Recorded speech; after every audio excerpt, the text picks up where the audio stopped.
नमस्कार दोस्तों, मैं हूं विशाल और आप सुन रहे हैं सच्ची डरावनी कहानियाँ। तो दोस्तों, आज के इस छोटे से एपिसोड में मैं आप लोगों के लिए दो कहानियाँ लेकर आया हूं। आज की हमारी पहली कहानी मेरे एक दोस्त ने मुझे भेजी थी। ये घटना उसके पिताजी के साथ हुई थी। घटना को काफ़ी साल बीत चुके थे। उन दिनों मैं एक हॉस्पिटल में वार्ड बॉय का काम किया करता था। उस दिन मैं हमेशा की तरह काम कर रहा था, लेकिन उस दिन मैंने जो गलती की थी वो मैंने उससे पहले कभी नहीं की थी और ना ही उसके बाद मुझे वो गलती कभी करनी थी। उस दिन शाम के वक्त एक लड़की को अस्पताल के इमरजेंसी वार्ड में लाया गया। उसकी हालत बहुत ही ज़्यादा ख़राब थी। उसे देखकर मुझे फील हुआ कि ये बच नहीं पाएगी। उस लड़की के सर पर चोट लगी थी। शरीर पर अच्छे खासे कपड़े थे। हाथों में मेहंदी लगी थी। गले में कुछ गहने थे और पैरों में पायल थी। वहाँ जो डॉक्टर थे उन्होंने उसे बचाने की बहुत कोशिश की, लेकिन अस्पताल में आने के कुछ पल बाद ही उसने वहीं पर दम तोड़ दिया। दम तोड़ते ही डॉक्टर साहब ने पुलिस को खबर कर दी। उन्हें उसके परिवार के लोगों को खबर करने के लिए कहा। वो जब दम तोड़ रही थी तब मैं उसके पैरों के पास ही खड़ा था और जब वो झटपटा रही थी तब मैंने ही उसके पैरों को पकड़ रखा था। उस वक्त मेरी नज़र उसके पैरों की पायल पर पड़ी थी।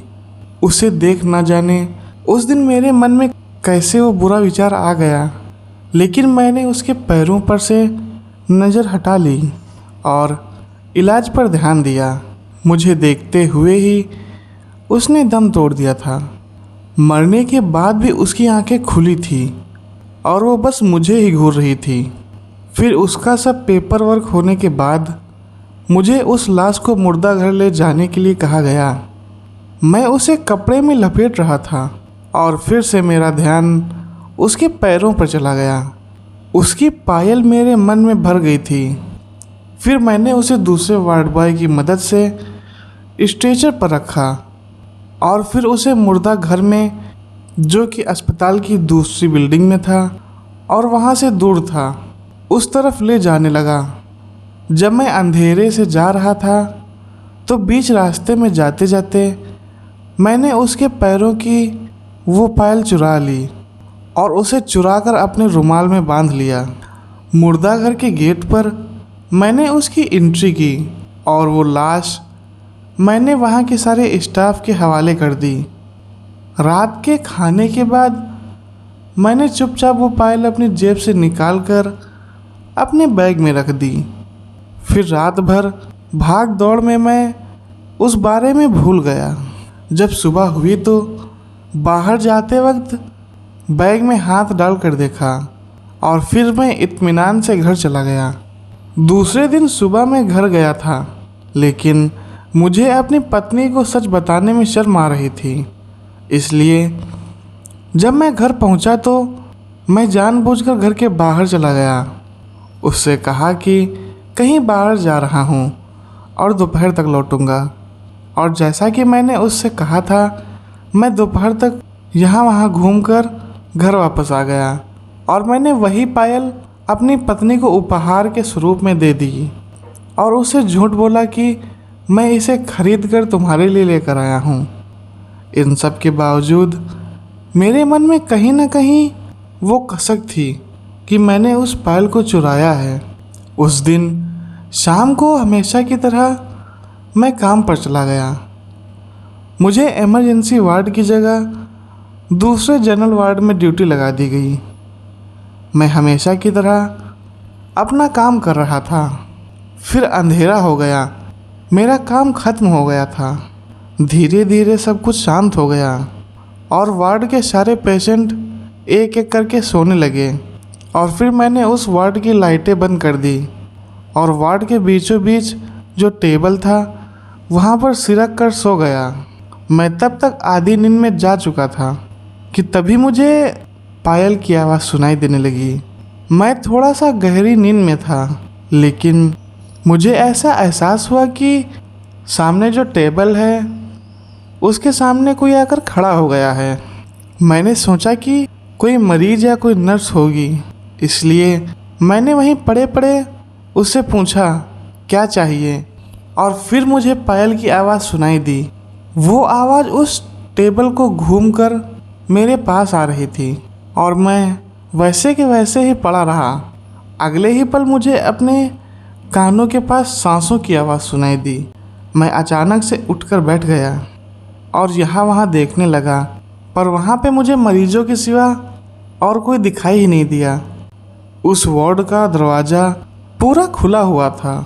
मैं थोड़ा हैरान हो गया, ये दरवाज़ा किसने खोल दिया।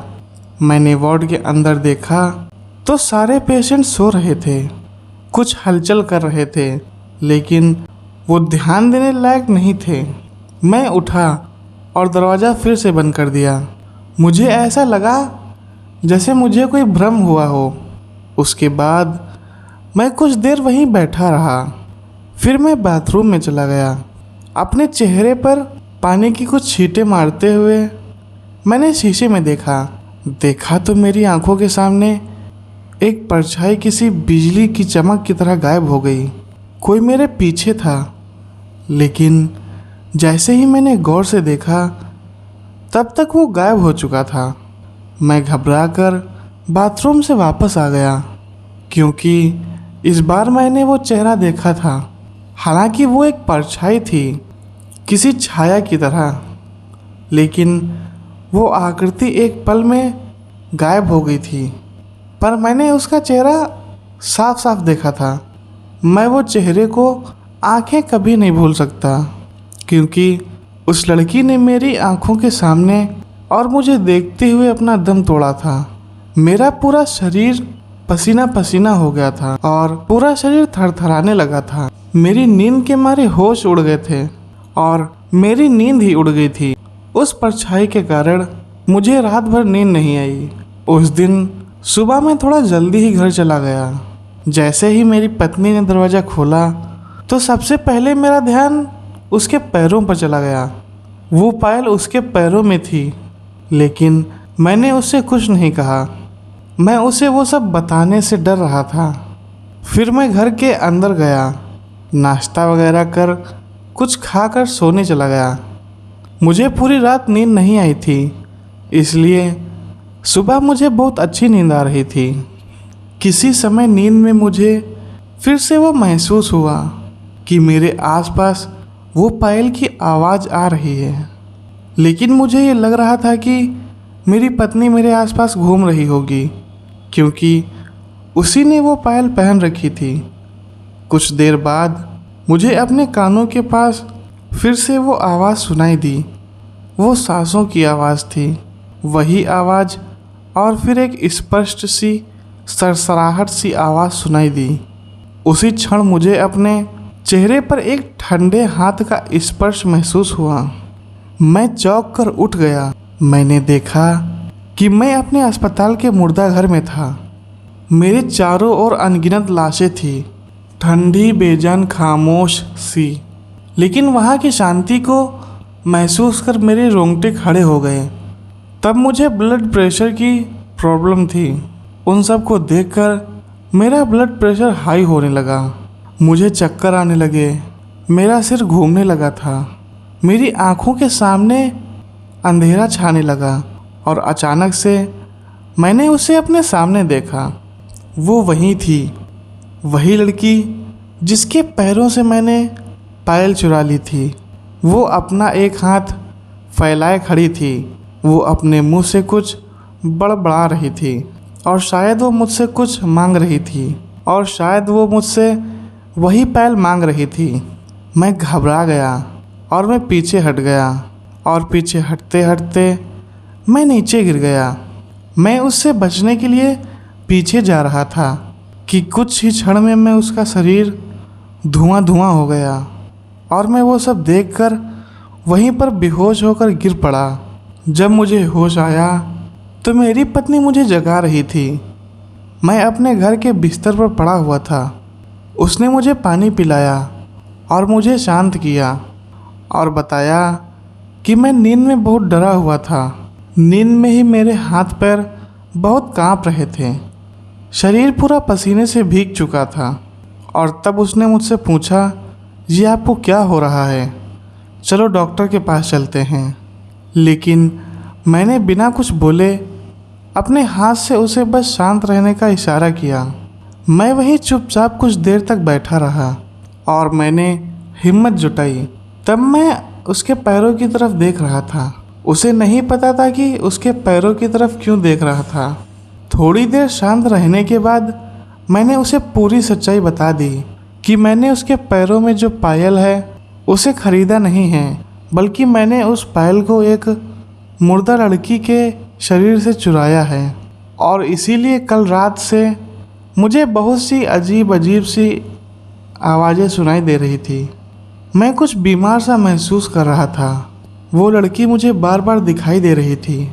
बार बार मुझे उसका एहसास हो रहा था। ऐसा लग रहा था जैसे वो अपनी चीज़ मुझसे मांग रही हो। और ये सब सुनकर मेरी पत्नी ने उसी समय वो पायल निकाल कर मेरे हाथों में थमा दी और मुझसे कहा कि ये जिसकी है उसे वापस लौटा दो। मैं उसी शाम वापस अस्पताल चला गया। मुर्दा घर में जाकर उस लड़की के बारे में पूछताछ की तो पता चला कि उसके रिश्तेदार कल सुबह ही उसके शव को लेकर चले गए।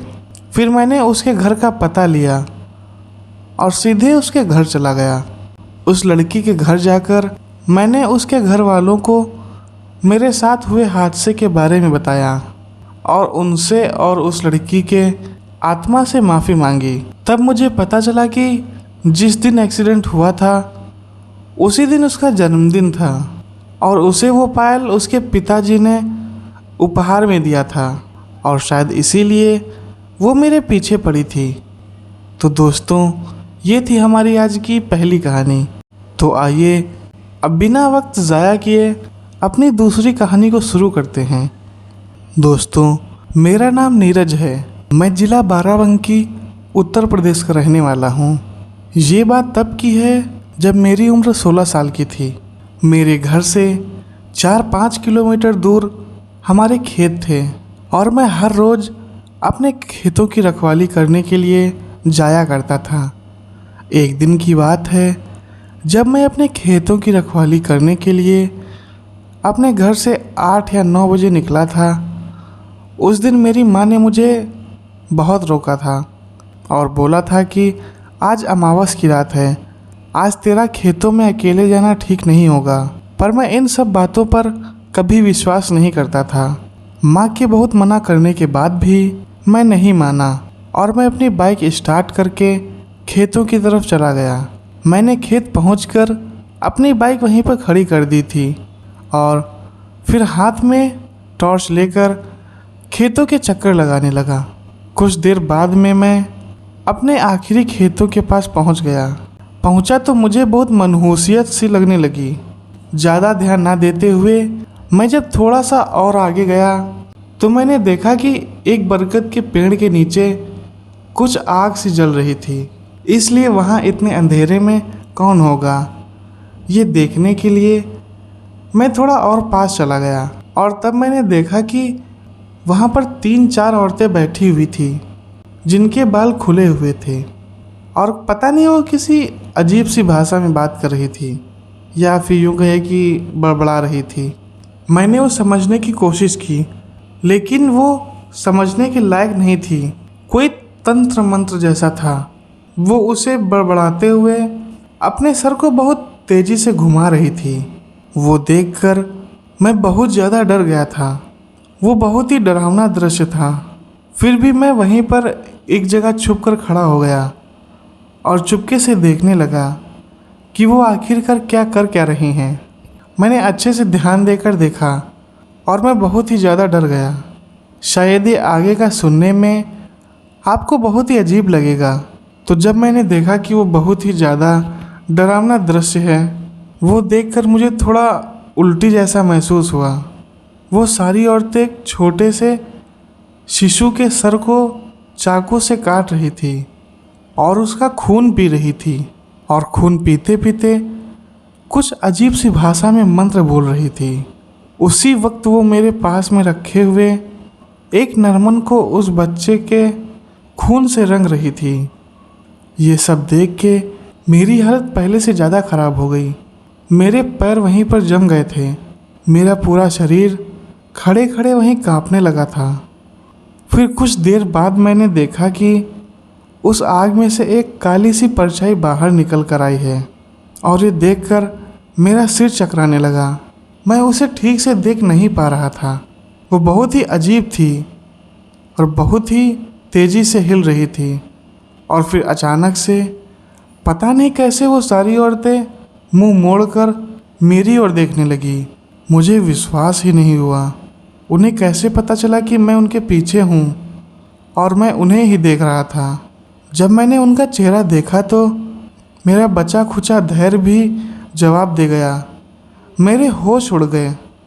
उनकी आंखें नहीं थी, आंखों की जगह सिर्फ काले काले गड्ढे थे। ये मेरे डर की अंतिम सीमा थी। मैं बहुत तेज़ी से वहाँ से भागने लगा। मुझे ऐसा लग रहा था कि कोई मेरे पैर पकड़ने की कोशिश कर रहा है। मैंने जैसे तैसे अपनी बाइक स्टार्ट की और लड़खड़ाते हुए अपने घर चला गया। मैं जब घर पहुंचा तो मेरे माता पिता सो रहे थे। उस वक्त रात के करीब 1 बज रहे थे। उस दिन पता नहीं लेकिन इतनी जल्दी समय कैसे बीत गया था, या फिर मैं घंटों तक वहीं खड़ा रहा था। मैं चुपचाप अपने बेड पर जाकर लेट गया। उस रात मुझे ज़रा सी भी नींद नहीं आई। हर वक्त मुझे ऐसा लग रहा था कि जैसे मेरे आसपास ही कोई मंडरा रहा हो। उस रात को देखकर उस घटना ने मुझे अंदर ही अंदर गहरा सदमा लगा दिया था। फिर दिन बीतते गए। मेरी हालत दिन ब दिन खराब होने लगी थी। मुझे हर वक्त ऐसा लग रहा था कि कोई मेरे पीछे है और जब मैं मुड़कर देखता तो वहाँ कोई नहीं होता था।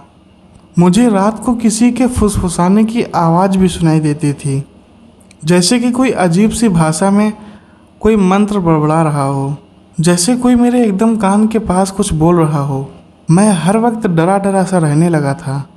ऐसा लगता था कि अब मेरे शरीर में जान ही नहीं बची है। लेकिन फिर भी मैंने मेरे माता पिता को कुछ नहीं बताया। मेरे माता पिता को अब चिंता होने लगी थी। वो मेरी हालत देखकर डरने लगे थे और फिर उनके बहुत ज़्यादा पूछने पर मैंने उन्हें अपने साथ जो सारी घटना हुई थी उनको बता दिया। मेरी माँ और मेरे पिताजी ये सब सुनकर बहुत ज़्यादा डर गए थे और फिर मुझे तुरंत एक तांत्रिक के पास लेकर चले गए। तांत्रिक ने मेरे ऊपर हाथ घुमाया और कुछ मंत्र बोलने लगा। फिर उन्होंने कुछ क्रिया की। कुछ विधि करते हुए एक बाबू मेरे ऊपर डाल दी। उस पल अचानक मुझे ऐसा लगा कि मेरा शरीर एकदम से हल्का हो गया हो। और फिर उस वक्त उस तांत्रिक ने हमें बताया कि जिन औरतों को मैंने देखा था वो इंसान नहीं थी, वो पिशाचनी थी। मैंने उनको छुप कर देखते हुए उनके तंत्र पूजा खंडित कर दी थी, इसलिए वो मुझ पर गुस्सा हो गई थी। तांत्रिक ने बताया कि ये पिशाचनी अमावस्या या होली या किसी विशेष त्यौहार के दिन ही अपना संख्या प्राप्त करती हैं, अपनी शक्तियाँ प्राप्त करती हैं या फिर अपनी शक्तियों में वृद्धि करती हैं। ये शैतान को बलि देती हैं। ये पिशाचनी बहुत ही ज़्यादा खतरनाक होती हैं और बहुत ज़्यादा शक्तिशाली होती हैं। और फिर तांत्रिक ने मुझे बताया कि तुम बहुत भाग्यशाली हो, तुम्हारी जान बच गई, नहीं तो ये पिशाचनी किसी को जीवित नहीं छोड़ती हैं। तांत्रिक बाबा ने मुझे एक ताबीज़ दिया और सख्त हिदायत दी कि इस ताबीज़ को 1 साल तक उतारना नहीं है। और फिर कुछ दिनों के बाद मेरे पिताजी ने उस जगह पर हनुमान जी का मंदिर बनवा दिया, उसी जगह पर जहाँ वो औरत तंत्र मंत्र कर रही थी। और तब से मैं आज तक बिल्कुल ठीक हूँ। तो दोस्तों, ये थी हमारी आज की दोनों कहानियाँ। ये दोनों कहानियाँ आपको कैसी लगी मुझे कमेंट सेक्शन में ज़रूर बताएं।